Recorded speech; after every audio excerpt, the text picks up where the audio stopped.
We'll start with the presentation of funding applications. First, we'll do Pheasants Forever with Kevin Bruscher. All right, thanks for letting me come here and talk. Most of you guys know me. I'm Kevin Bruscher, COO, CoTrust, but on behalf of Pheasant Country, here looking to see if you guys are willing to support us again this year. We did some great things this year. We had this year we did 3 game production areas within 35 miles of Mitchell, put $140,000 into them. We ended up redoing a lot of the, taking out all the fences and the posts and everything. Recreated a dam out there on Old Stickney Lake. The state went in half with us on that one. And we've got our CB habitat that we have. We got about 2,500 acres within 35 miles of Mitchell. We got about another 8 years left on that. We've got the youth budget and stuff. We do about 15 to 20,000. We just did we did the state trap shoot this year, and then we also did had a youth hunt last week, and for the kids. So we're just looking here to see if you guys want to support us again. The money we raise and stuff, everything stays local. We do everything within a 35-mile radius of Mitchell. Much to the discouragement of Pheasants Forever, they kind of want to use the money and again go elsewhere with our projects and everything, but we held fast on the money we raise is going to stay local, and we're not going to support the Aberdeen or the Hurons. They got their own chapters and they can raise their own money, but so everything we raise stays here. So, and any support that you guys can give us, I know in the past you guys have always been good to us, and we bring in this year we increased our tickets to the banquet. Normally we do 700. This year we went up to 750, and really there's no limit because we don't do sit-down meals anymore. We do heavy hors d'oeuvres and stuff, and so we're not limited to the number of people that we can accommodate. But majority of the people, about 55%, are probably out-of-staters. So, and it looks like it's going to be another good year. So we only got about 30 or 40 tickets left. So for the banquet. Any questions? Kevin, sometimes in the past our money has gone directly towards the kids. Yep.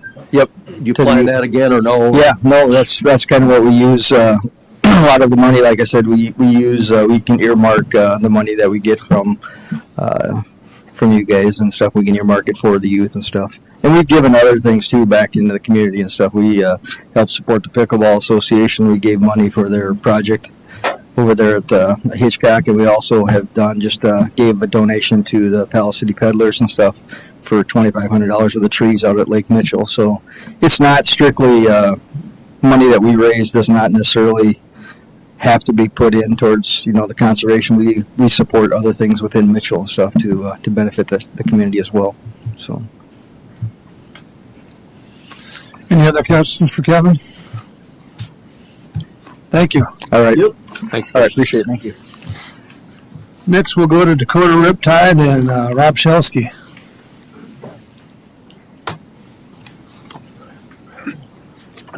First off, thank you guys for giving us the time to do this. We're here looking for some funding for our 2 winter meets we have coming up. We have a meet December 12th to the 14th. Historically, typically we have over 200 plus swimmers at that one. We may see an increase because we actually host the 13 over state meet in end of February, beginning of March. So we may have some people coming to just swim in the pool, get a feel for it. That meet's a Friday, Saturday, Sunday meet. And then we also have a meet January 17th and 18th. That's just a Saturday, Sunday meet. This is the second year we've done this meet. And that meet, we typically have right around 150 swimmers. It was a success last year because it's more of a sprint meet, so we're moving through all the short races, giving these kids a chance to swim. So a lot of good feedback last year. We may see an increase in those numbers this year. But again, we were about 150 last year. Expect to see the exact same in January. As a swim club as a whole, we're pushing 80 members in Mitchell. We did a free 2-week trial to start the season, and we had 26 free trial swimmers. Now, we didn't keep all of them, but we're seeing the club grow and continue to grow, and so it's been a real good thing. So with that, I'll just open up for any questions. You talked about 2 weeks in December, and two in January.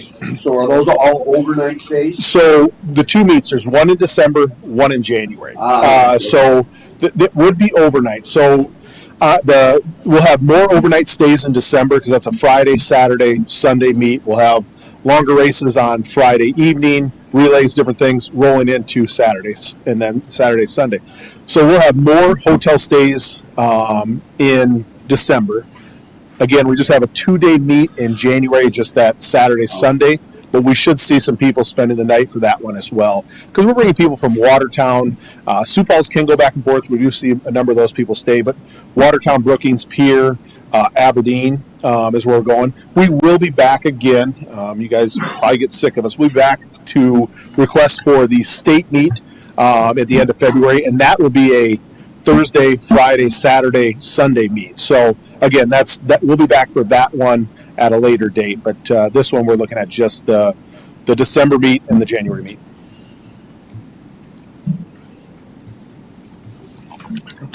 It sounds like things are going good. Can I ask a question how you guys are doing on your schedule for catching up payment with the city and that sort of thing?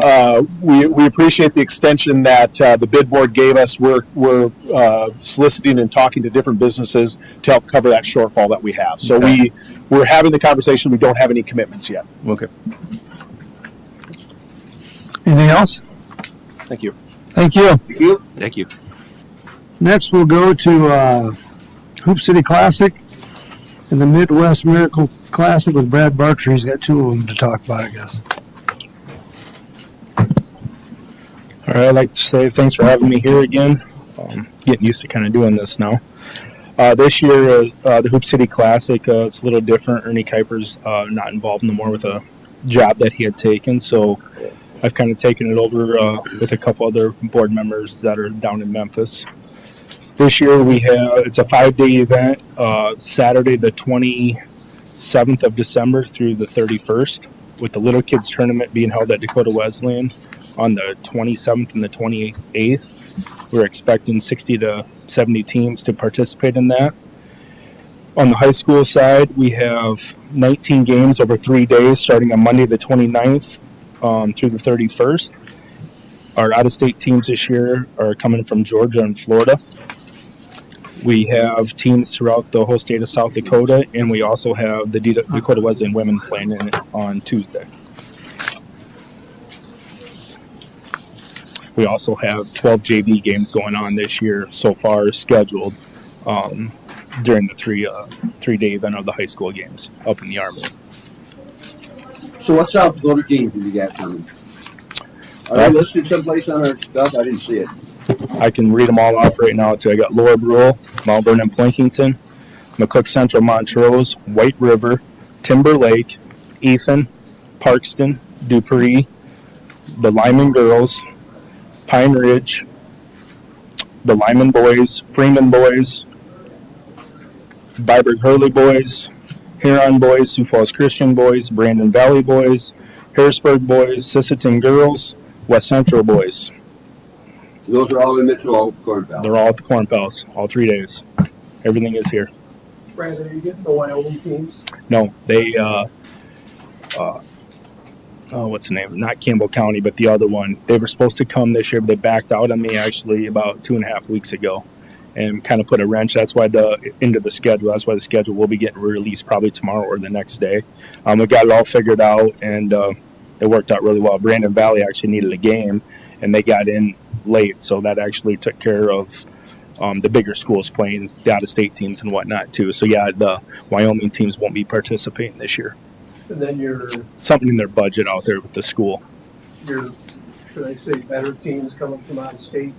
Can you tell us that? The team that's coming from Florida, they got a top 10 guy in the nation, just signed at Missouri about 3 weeks ago. I don't know a whole lot about him, but our buddy that's on the board in Memphis got him in. He's friends with the coach, and he's a player that the whole nation will be watching. The team from Georgia, they have 3 Division I guys that are going to play Division I football at the University of Miami for the Hurricanes. They have 5 other guys that are playing lower level college basketball, whether it's D2 or mid-majors, stuff like that. Their coach is a first-class guy. He sent me all his stuff. They're going to be a team to come and watch and a first-class team to be around, and for our youth and our kids around here to come and hang out with the players. Both these teams will be very respected here. And they'll be here for 2 or 3 days. They will be here. They come in on Sunday the 28th, and they won't leave until Wednesday the 31st. Yep, they'll be here 4 days. So the youth tournament, how many teams do you have coming to that last year compared to this year? Do you know that, or is it too early to know what that's It's a going to little early yet. We waited on releasing everything. We have better luck releasing it now instead of back in August when we did it last year. Right now, we already have teams from Watertown and Rapid City committed to it. I think it's going to be over 80 teams this year with some of the things that we changed about it. But I know we'll for sure have 60. I think we ended with 66 last year is where we were at. Was McCardle in charge of that last year, kind of? Yeah, absolutely. He's in charge of everything. Any other questions on that one?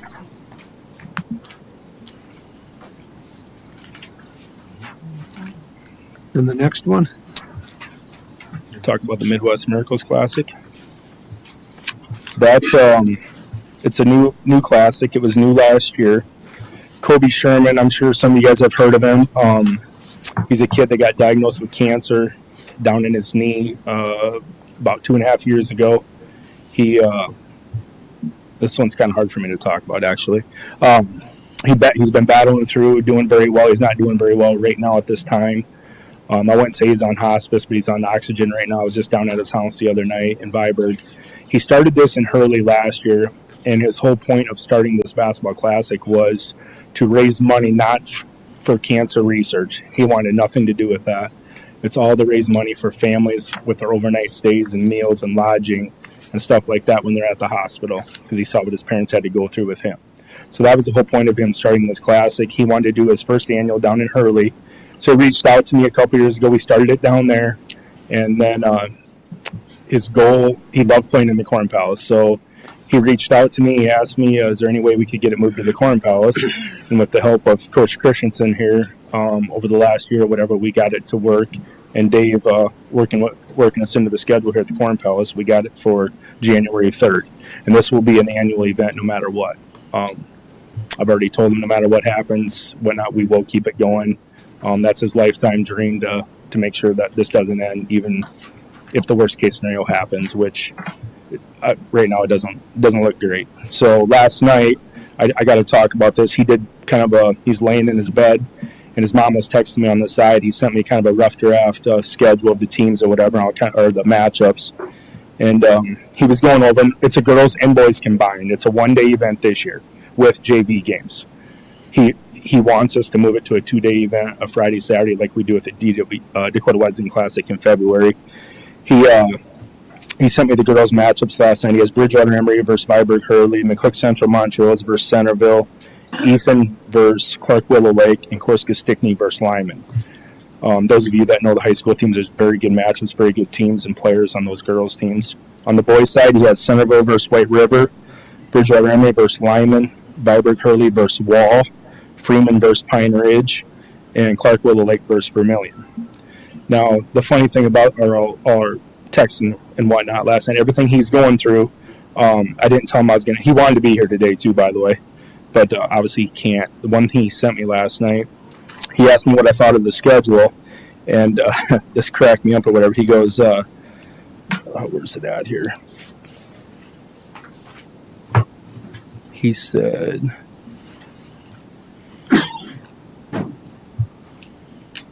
with the schedule, I was thinking you might get hotel stays for those teams if I schedule them right, some of those teams that are further away. So I'm looking out for the City of Mitchell and the Sports Authority. Hopefully you will talk about that tomorrow at the meeting and whatnot. And he went off about that, and he had no business to even be texting me that last night. So his mind is thinking of on the business side of it too, not just about himself or anything else. So kind of got me to crack up a little bit last night. It was pretty cool that he was thinking of that stuff. So, yeah. Like I said, it'll be the second annual classic, and we're glad to be in Mitchell. And thanks a lot, Dave, again, for helping us get that here, and Jason. And every other year, Dakota Wesleyan women, right, Jason? Every other year, the Dakota Wesleyan women will be a part of that classic. We got that all worked out. So when you play St. Mary's is it going to be, or it doesn't matter? St. Mary's rotation. So every other year, the Dakota Wesleyan women will be a part of that classic. Any questions on that one?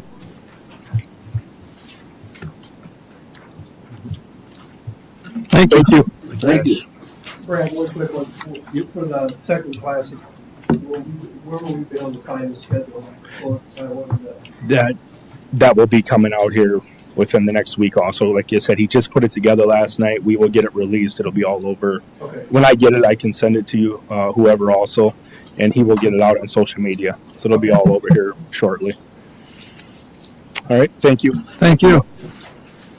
Next, we'll go to the second annual Mitchell Pickleball Indoor Tournament with Kevin Dorn.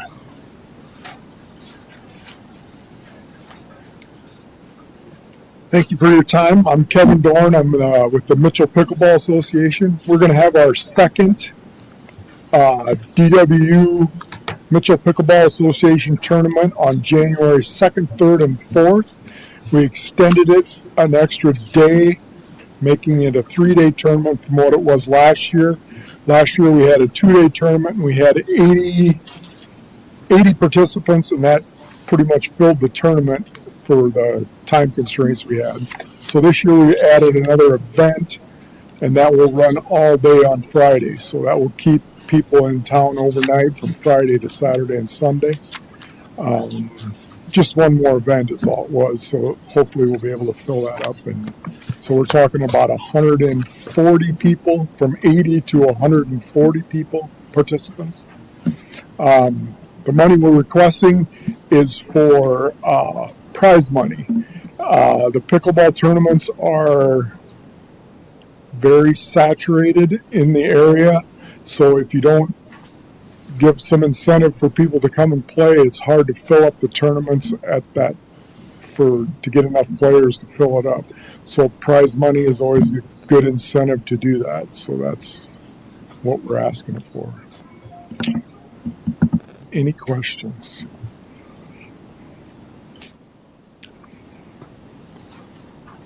So this is out in Dakota Wesleyan, same thing you did last year? Is there a structure where, is there like a state tournament or anything that ever goes on? Not that I know of. I don't think there is anywhere. It's just everybody, different associations set up tournaments where they can find facilities. And that's the thing with the indoor stuff. The indoor stuff's pretty limited on facilities. You know, we've talked about doing an outdoor one at our new courts this summer, but that's where the problem is. The summer is even more saturated than the wintertime because everybody's got 5 pickleball courts and they always want to have a tournament. So, but we're discussing that. So, but no, as far as I know, there is no state tournament or anything. Anything else for Kevin? Thank you. Thank you. Thanks. I guess we have one, J.D. Heinrich has a special announcement to give us, I guess. Again, my name's J.D. Heinrich with American Outlaws Wrestling. Last month I was here and we had a grant application in for our upcoming tournament. And today I'm here for a different reason. Since we started the American Outlaws, we've had numerous success with our kids. I mean, we've had kids being asked to wrestle on teams down in Oklahoma City by teams out of Oklahoma, Texas. My boy got asked to wrestle down in Branson, Missouri this year from a team in Wisconsin. We've had national champions in Denver 3 weeks ago. We've had runners-up in Vegas. We've went all over with our kids. And when we started, Aaron's got some pictures.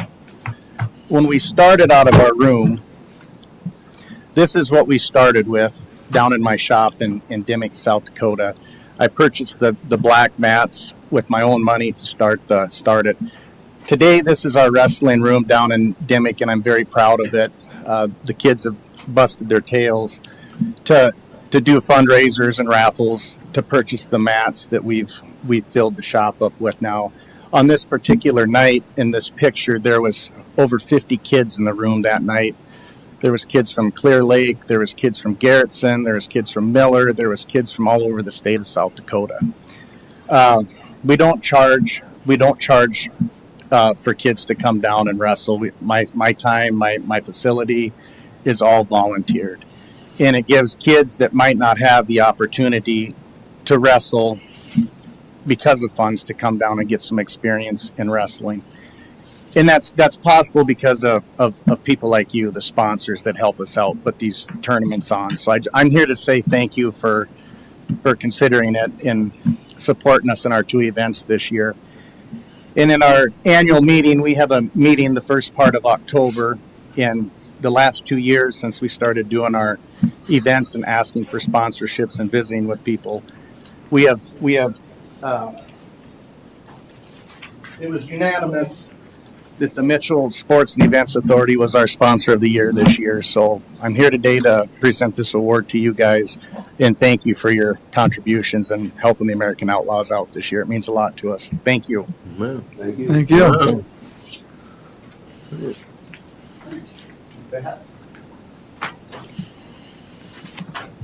Thank you. I got a question for you. Yes, sir. So you're saying, you get these kids from Garrettson, Miller, all over the state. What's your schedule? I mean, when do they come in?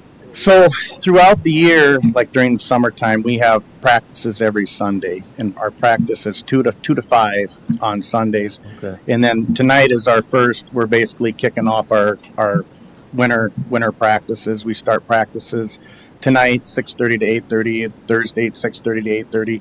Sunday will be our last Sunday practice, and then we're full board with Tuesday and Thursday night all through the year. So. Huh. So our door is open to anybody. Those young men that I speak of, we took 3 weeks ago. We took 4 kids to Denver. One kid won his bracket down there, a first-time national champion. My son Jory, he ended up second at the tournament, 9-7. He got beat in the finals. Probably could have beat the kid. And then we had my other boy placed 6th, and then we had another kid that didn't place. But all 4 of them kids will be wrestling for Mitchell someday. They all 4 attend the Mitchell School District, so the future's looking pretty bright for Mitchell wrestling. I mean, we got a number of kids from Mitchell that come down and wrestle with us.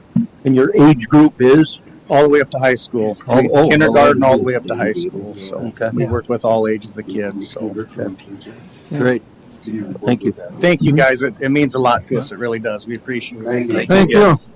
And that's what those envelopes are for. Those are thank yous from American Outlaws for each one of you. Aaron, do you want this? Yeah. Another thing I forgot to add is Friday the 31st, Saturday the 1st, and Sunday the 2nd when our tournament is going on. If you guys want to drop in for the tournament, we encourage that. We'd love to see you guys there. We will be making an announcement and announcing the Sports Authority as our sponsor of the year during the tournament. And then every night after the tournament, we've got the party room reserved at Blarney's, and we're going to have a taco bar one night, a hamburger bar, whatever. Come on down. We'd sure like to have you come down and join us. Supper's on us, so we'd appreciate it. Love to see you guys. Thank you. Thank you. Thanks. Have a good day. You too. Next, we'll go to the financial report. We want to do minutes first. You forgot the minutes. Okay. We'll do the minutes then. Approval of minutes of the last meeting.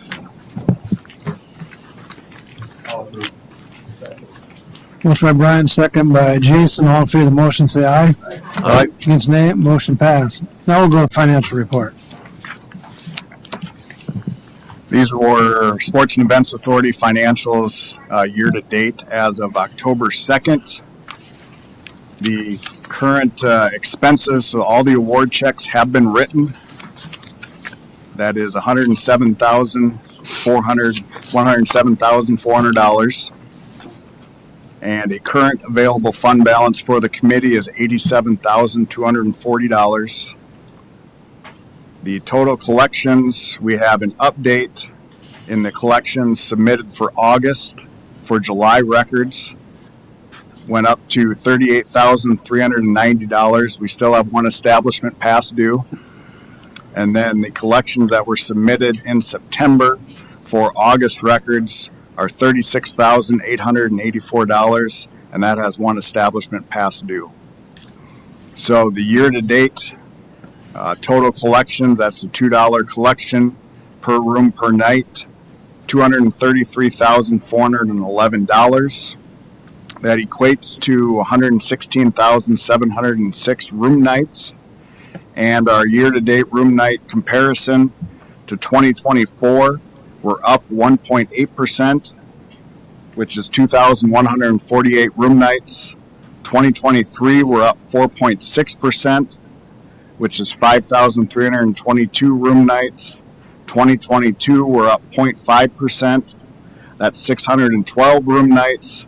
2021, we're up 2.8%. 2020, up 26.3%. And 2019, we're up 2.4%.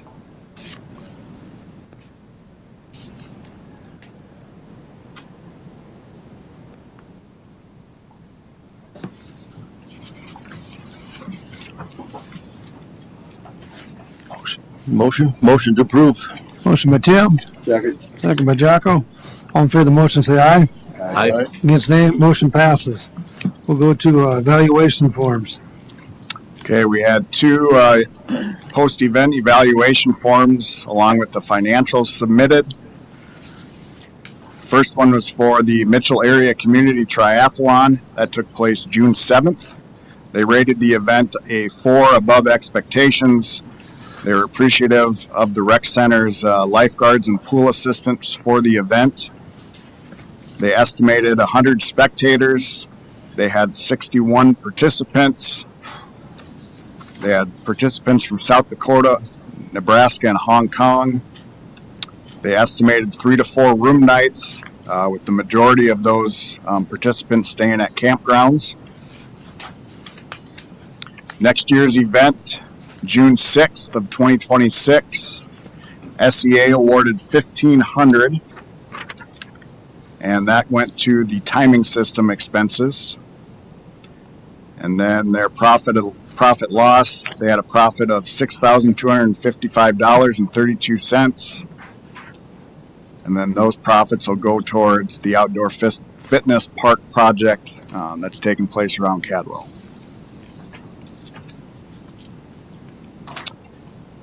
The second evaluation form was from the Powderhorn Ranch regulators. This was for their Outlaw Gauntlet shoot. Took place June 12th through the 15th. They rated the event a 4 as well, above expectations. Total spectator attendance of 150. Total participants of 70. These are the states where all those shooters and participants came from. They had 102 room nights, along with 27 camping nights out at the Mitchell Gun Club. Their event next year, they're looking to take place the same time frame, June 10th through the 14th of 2026. SEA awarded $3,000. That amount is used specifically for a designated Mitchell Sports and Events Authority shoot, where it's cash payouts to the shooters for that first day. Then they had, I believe these are all the participants that they had sign in. So this is where they're getting their room nights and camp nights from.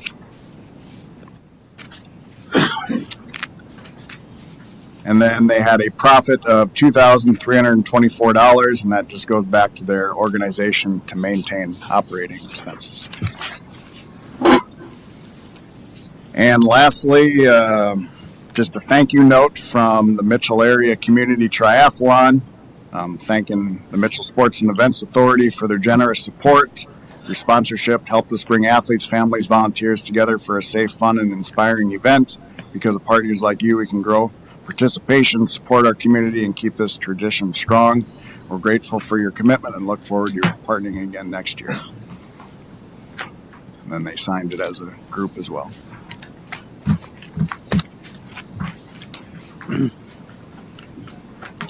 I can just move into the next one. Just to report on Play Easy. The Bid 4 board in the September 17th meeting did approve funding, the $4,995 for the small market destination Play Easy subscription for 2026.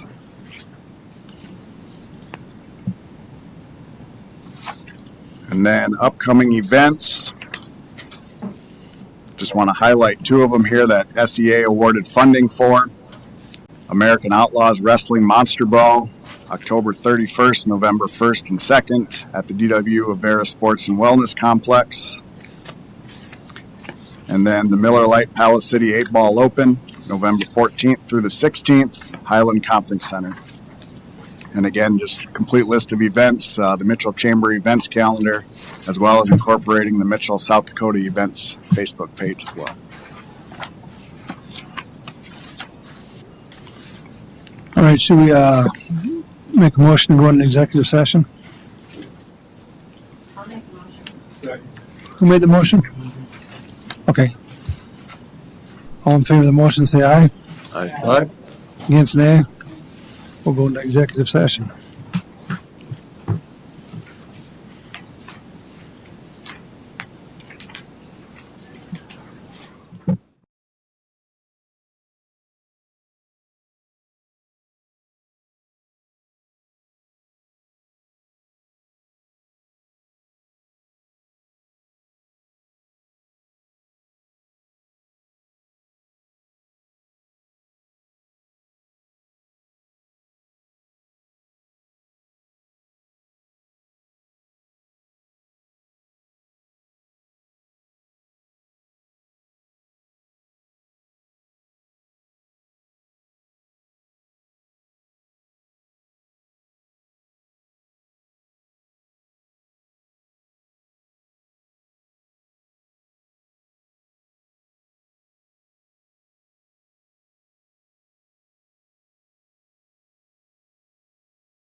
Okay.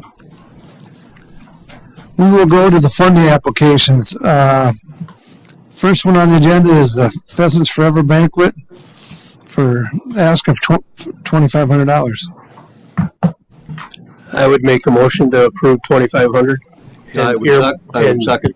Earmark it for youth. Yep. Your market for youth, okay. We got a motion by Dave, second by Tim. All in favor of the motion, say aye. Aye. Against nay. Motion passes for 2,500. Next, we have the Dakota Riptide for an ask of 2 events for $5,000 for between the 2 of them.